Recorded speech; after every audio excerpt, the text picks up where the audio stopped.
এই যে আমাদের দেশে ডেঙ্গুর প্রকোপ বেড়েছে এবং পাশাপাশি আমরা শুনতে পাচ্ছি করোনাও আবার নতুনভাবে ছড়িয়ে যাচ্ছে। এই যুদ্ধ থেকে বাঁচার জন্য আমরা কি কি প্রস্তুতি গ্রহণ করতে পারি বা কি করা উচিত আমাদের? ধন্যবাদ আপনাকে। প্রথম কথা হলো যে আমাদের দেশে প্রতি বছরে বিশেষ করে বর্ষাকাল আসলেই ডেঙ্গুর প্রকোপ বাড়ে এবং ডেঙ্গুটা আমাদের দেশে এত ভয়াবহ যে এইটাতে যে পরিমাণ মানুষ মারা যায়, আমাদের দেশে কোভিড-19 এত মানুষ মারা যায় না বা যায়নি। এটা হলো বাস্তবতা। কিন্তু আমাদের দেশে করোনাকে যেভাবে তুলে ধরা হয়েছে, ডেঙ্গুকে সেভাবে তুলে ধরা হয়নি। না সচেতনতা আছে, না দায়িত্বশীলতার জন্য মানুষকে উদ্বুদ্ধ করার কোনো সেরকম প্রচেষ্টা আছে, না চিকিৎসার জন্য সেরকম প্রপার আপনার ব্যবস্থা আছে। যার টাকা আছে, পয়সা আছে, সে দেশে বিদেশে ট্রিটমেন্ট করাচ্ছে, আর যার টাকা পয়সা নাই সে হয়তো সাফার করছে বা প্রিয়জনকে হারাচ্ছে। খুব কঠিন একটা বাস্তবতা।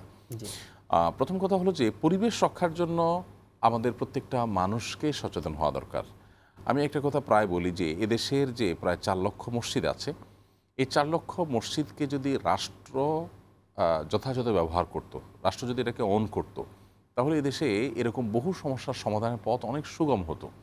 যেমন আপনি ডেঙ্গুর কথা বলছেন, ডেঙ্গু যখন ছড়িয়ে পড়েছে এবং বর্ষাকালে একটু বেশি ছড়ায়, এই ডেঙ্গু প্রতিরোধে পরিবেশ পরিচ্ছন্ন রাখার কোনো বিকল্প নেই।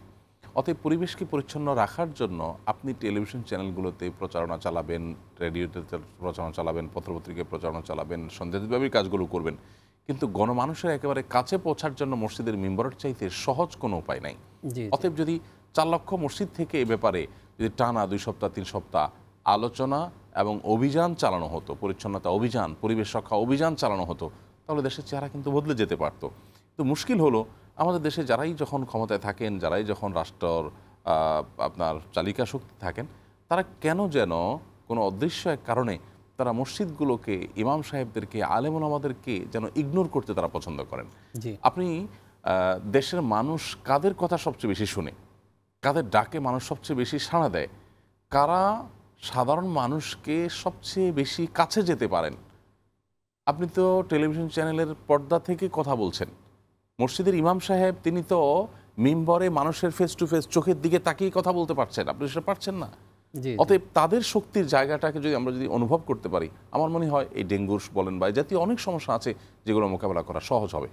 এই যে ডোবাগুলোতে আপনার পানি জমে থাকে, নালাগুলোতে পানি জমে থাকে, যেখানে সেখানে পানি জমে থাকে, মানুষ যত্রতত্র দায়িত্ব জ্ঞানহীনতার পরিচয় দেয়।